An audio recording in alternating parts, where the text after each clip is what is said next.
မင်္ဂလာပါခင်ဗျာ Newsbox မြန်မာ Channel ကနေကြိုဆိုပါတယ်ခင်ဗျားတို့အချစ်ဆုံးကလပ်မှာခင်ဗျားတို့အနစ်သက်ဆုံးကစားသမားကဘယ်တော့မှကစားပေးတော့မှမဟုတ်ဘူးဆိုရင်ဘယ်လိုခံစားရမလဲဒီနေ့မှာတော့အိမ်မက်တွေနဲ့လွဲချော်ခဲ့ရတဲ့ Superstar 9 ဦးအကြောင်းတင်ဆက်ပေးမှာပါဘောလုံးလောကမှာအရေးချင်းရှိယုံနဲ့အရာအလုံးဖြစ်မလာတတ်တာကိုအခုဖော်ပြမဲ့ကစားသမားတွေကတက်တည်ပြနေပါတယ်ငယ်စဉ်ကလေးကအိမ်မက်မှတ်ခဲ့တဲ့ကလပ်အသင်းရဲ့အင်ဂျီကိုဝစ်စင်ခွင့်ရဖို့ဆိုတာကန်တရားအချင်းအခါနဲ့မှန်ကန်တဲ့ဆုံးဖြတ်ချက်တွေပေါင်းစပ်ဖို့လိုအပ်ပါတယ်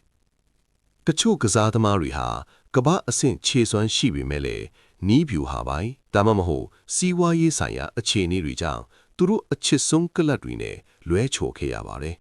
။အာနယ်စလော့ရဲ့လီဗာပူးအသင်းမှာဂိုးမက်စ်ကအခွင့်အရေးပြန်ရတယ်လို့မျိုးလူတိုင်းအတွက်ကံကောင်းခြင်းတွေရှိမနေတတ်ပါဘူး။ဒီကစားသမား9ဦးရဲ့ဇက်လန်ဟာပရိသတ်တွေအတွက်တော့စိတ်မကောင်းစရာဖြစ်နိုင်ပေမဲ့ဘောလုံးလောကရဲ့ရက်ဆက်တဲ့လက်တွေ့တရားကိုဖော်ပြနေတာပါ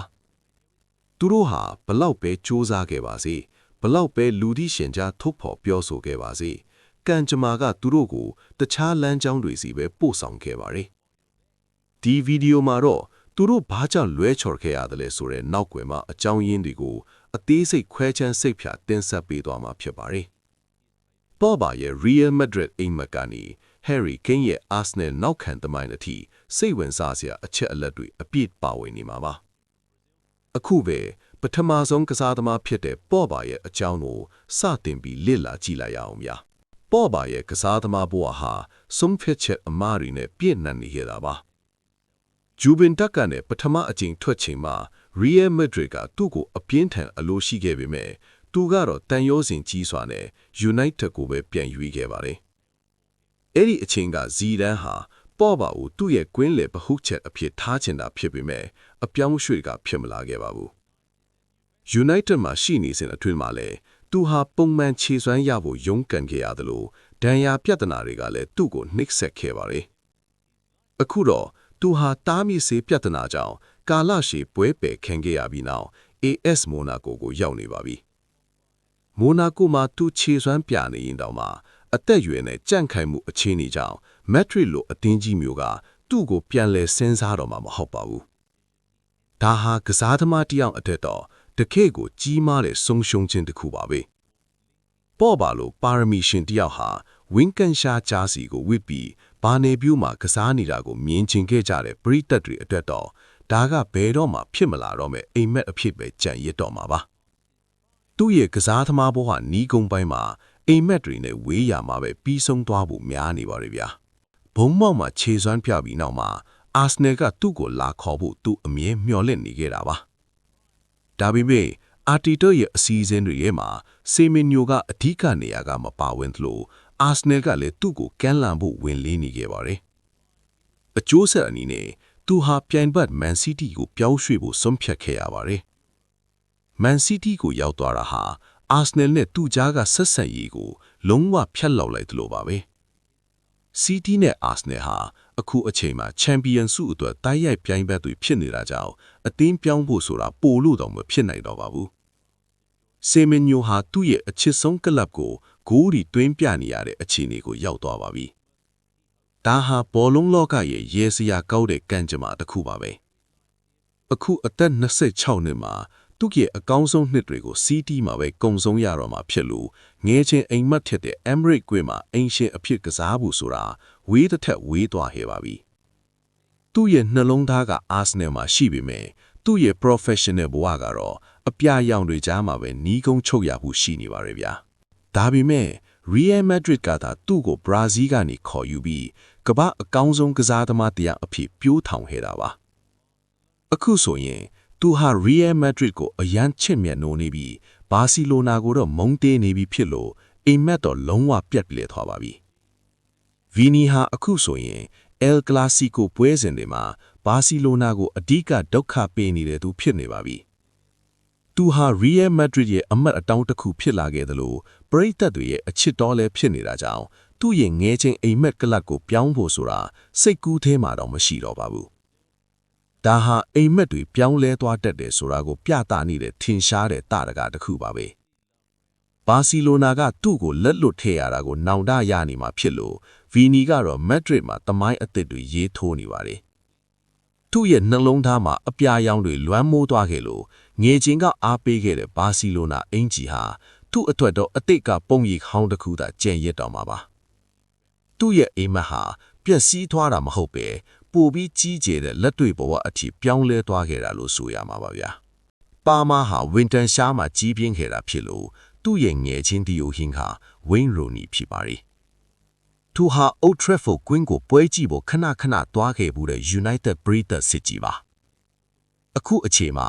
United ရဲ့အခြေအနေဟာနှစ်ပေါင်းများစွာဆိုးရွားနေတာကြောင့်ပါမာအထက် United ကိုပြောင်းဖို့ဆိုတာနောက်ပြန်ခြေလမ်းဖြစ်နေပါပြီ Chelsea မှာသူဟာအထူးကစားသမားဖြစ်နေတယ်လို့လန်ဒန်ရဲ့နေထိုင်မှုပုံစံကိုလည်းအသားကျနေပါပြီအကယ်၍သာ United ကသူ City ကနေထွက်ချိန်မှာကန်လန်းခဲ့ရင်သူ့ရဲ့အိမ်မက်တွေအမှန်ဖြစ်လာနိုင်ပေမယ့်အခုတော့အဲ့ဒီအခွင့်အရေးကလက်လွတ်သွားခဲ့ရပါပြီပါမာအနေနဲ့သူ့ရဲ့အိမ်မက်ကလပ်ကိုဂိုးတွေသွင်းပြနေရတဲ့အခြေအနေဟာတကယ်ကိုထူးခြားတဲ့တိုက်ဆိုင်ရေးတစ်ခုပါပဲ United ပရိသတ်တွေအတွက်တော့သူတို့အသင်းဖြစ်နိုင်ခဲ့တဲ့ပါမာကိုတခြားအသင်းအင်ဂျီနဲ့မြင်နေရတာဟာရင်နာစရာကိစ္စတစ်ခုဖြစ်နေမှာပါပါမာရဲ့နှလုံးသားကအနီရောင်ကျွတ်နေပြီမယ်သူ့ရဲ့အနာဂတ်ကတော့ Stamford Bridge ရဲ့အပြာရောင်တွေကြားမှာပဲတောက်ပနေပါတော့မယ်ဗျာ Arsenal ရဲ့ Academy Director ဟောင်း Liam Brady ကဂိမ်းကိုထုတ်ချက်ခဲ့တာဟာသူတို့ရဲ့အကြီးဆုံးအမှားတစ်ခုဖြစ်ခဲ့တယ်လို့ဝန်ခံဖူးပါတယ်အဲ့ဒီအချိန်မှာဂိမ်းဟာခန္ဓာကိုယ်ဖွင့်ပြမှုနှီးကွေးနေတာကြောင့်အပြေးလဲမမြင်လာကြောင်း Arsenal ကလက်လွတ်ခဲ့တာပါဒါပေမဲ့အဲ့ဒီညင်းပယ်ခံရမှုကပဲ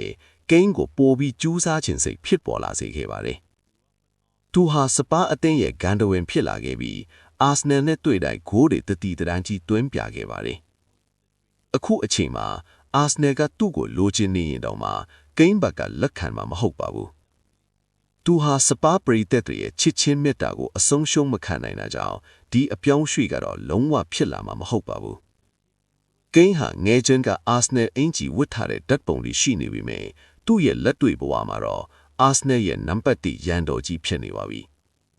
အိမ်မက်ကလပ်ကနေညင်းပယ်ခံရမှုဟာသူ့အတွက်တော့ကမ္ဘာအဆင့်တိုက်စစ်မှုတယောက်ဖြစ်လာဖို့တွန်းအားတစ်ခုဖြစ်ခဲ့ရပါတယ်ဗျာဒီဘရိုင်းဟာအသက်12နှစ်တောင်သူ့ရဲ့အကြိုက်ဆုံးကလပ်ဟာလီဗာပူးဖြစ်တယ်အကြိုက်ဆုံးကစားသမားကမိုက်ကယ်အိုဝင်ဖြစ်တယ်လို့ဗီဒီယိုအင်တာဗျူးမှာဖြေခဲ့ပူပါတယ်သူ့ရဲ့မိသားစုတချို့ဟာအင်္ဂလန်မှာနေထိုင်ကြပြီးလီဗာပူးပရိသတ်တွေဖြစ်ကြပါတယ်ဒါပေမဲ့ကန်ဂျမာကသူ့ကိုမန်စီးတီးရဲ့အထောက်အထမ်းတစ်ခုဖြစ်အောင်ဖန်တီးပေးခဲ့ပါတယ်သူဟာလီဗာပူးနဲ့ရင်ဆိုင်ရတဲ့ပွဲတိုင်းမှာအကောင်းဆုံးခြေစွမ်းပြလိရှိပြီးအမှတ်ပေးဖလားပြိုင်ပွဲတွေမှာလည်းလီဗာပူးကိုအမြဲတမ်းအနိုင်ယူခဲ့သူပါအခုတော့သူဟာနာပိုလီကိုရောက်ရှိသွားပြီးအသက်34နှစ်အရွယ်မှာသူ့ရဲ့အိမ်မက်ဟာအဆုံးသတ်သွားပါပြီဒီဘရိုင်းလိုကစားသမားမျိုးကိုအန်ဖီကွဲမှာလီဗာပူးအင်ဂျီနဲ့မြင်တွေ့ခွင့်မရတော့တာဟာဘောလုံးလောကရဲ့ကြီးမားတဲ့ဆုံးရှုံးခြင်းတစ်ခုပါပဲသူဟာငယ်ချင်းအိမ်မက်တွေကိုလက်တွေ့ဘဝရဲ့အောင်မြင်မှုတွေနဲ့လဲလှယ်ခဲ့ရသူဖြစ်ပါတယ်ဗျာ2023မှာ Real Madrid ကသူ့ကိုခေါ်ယူလိုက်တာဟာအဲ့ဒီမျော်လင့်ချက်ကိုအဆုံးသတ်လိုက်တာပါဘယ်လင်ဟန်ဟာငယ်ချင်းကဘာစီလိုနာရဲ့ကစားနိုင်တဲ့မက်ဆီကိုအားကျခဲ့သူဖြစ်ပေမဲ့အခုတော့သူဟာမက်ဒရစ်ရဲ့အဓိကကျယ်ပွင့်ဖြစ်နေပါပြီ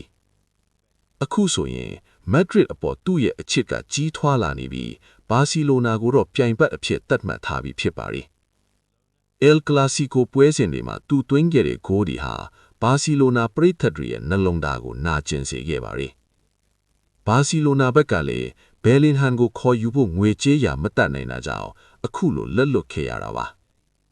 အခုဆိုရင်သူဟာဘာနေဗျူးရဲ့ဘရင်တက်ချင်နေပြီလို့နောက်ကန်းကွင်းမှာသူကစားဖို့ဆိုတာဘယ်လို့မှမဖြစ်နိုင်တော့ပါဘူးသူ့ရဲ့အိမ်မက်ကလတ်ဟာအခုတော့သူ့ရဲ့အဓိကရန်တော်ကြီးဖြစ်သွားခဲ့ပါပြီဒါဟာဘောလုံးလောကမှာအပြောင်းလဲတွေဘလောက်မြန်ဆန်တယ်လဲဆိုတာကိုပြသနေလေအချက်ပါပဲဗျာလင်နက်ကဟာမကြခင်တင်မှာပဲဘာယန်ရဲ့အမာခံပရိသတ်တွေနဲ့ကြိဆုံပွဲမှာ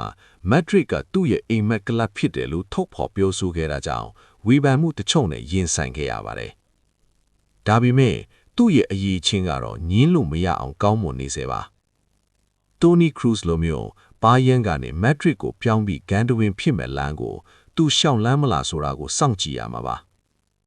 အခုအချိန်မှာဘာယန်အတွက်အရေးပါတဲ့ကစားသမားဖြစ်နေပြီမဲ့သူ့ရဲ့အိမ်မက်တီကိုအကောင်အထည်ဖော်ဖို့သူစူးစမ်းသွားမှာပါ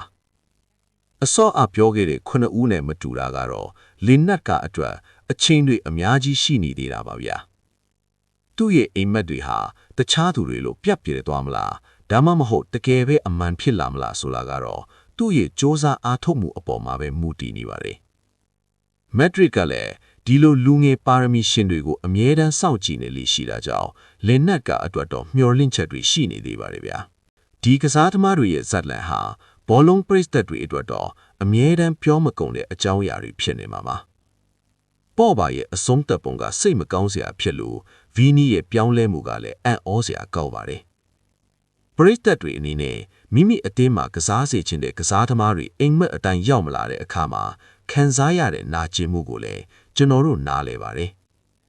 ဒါပေမဲ့ဘောလုံးဆိုတာဒီလိုအလွတ်အပြောင်းတွေနဲ့တိဆောက်ထားတာမဟုတ်လားအခုဗီဒီယိုမှာပါဝင်တဲ့အချက်အလက်တွေကခင်ဗျားတို့အထက်ဘ ഹു တုကြတော့ဖြိုးဖြေးမှုပါပေးနိုင်လိမ့်မည်လို့မျှော်လင့်ပါတယ်နောက်ထပ်ဘယ်လိုကစားသမားတွေအကြောင်းကိုသိချင်သေးလဲဆိုတာကိုလည်းအကြံပေးသွားနိုင်ပါတယ်ဗျာခင်ဗျားတို့ရဲ့ထင်မြင်ချက်တွေဟာကျွန်တော်တို့အထက်တန်ဖိုးရှိတာကြောင့်အာမနာတန်ရေးသားပေးခဲ့ကြဖို့တောင်းဆိုချင်ပါတယ်ဗျာအိမ်မက်တွေဟာတခါတလေမှာပြက်ပြဲသွားတတ်ပေမဲ့အောင်မြင်မှုတွေကတော့စ조사အားထုတ်သူတိုင်းရဲ့အတွက်ရှိနေမြဲပါပဲဒီနေ့တင်ဆက်ပေးခဲ့တဲ့ကစားသမား9ဦးလုံးဟာသူတို့ရဲ့နဲဘော်အတီးအတီးမှာအကောင်းဆုံးတွေဖြစ်နေကြဆဲပါပဲသူတို့ရဲ့ဇက်လန်းတွေကနေကျွန်တော်တို့သင်ခန်းစာယူနိုင်တာကတော့လက်ရှိအခွင့်အရေးကိုအကောင်းဆုံးအသုံးချဖို့ပါအခုလိုအဆုံးထိကြည့်ရှုပေးခဲ့တာကြောင့်တဦးချင်းစီကိုအထူးပဲကျေးဇူးရှိပါပဲရှေ့ဆက်ပြီးတော့လဲ Newsbox မြန်မာနဲ့အတူဘောလုံးလောကရဲ့ထူးခြားဖြစ်စဉ်တွေကိုအတူတကွရင်ခုန်ကြည့်ရှုပေးကြပါအောင်ဗျာနောက်ထပ်ဗီဒီယိုမှာပြန်တွေ့ကြပါမယ်အားလုံးပဲကောင်းပေါင်းညဖြစ်ပါစေနှုတ်ဆက်ပါတယ်ခင်ဗျာ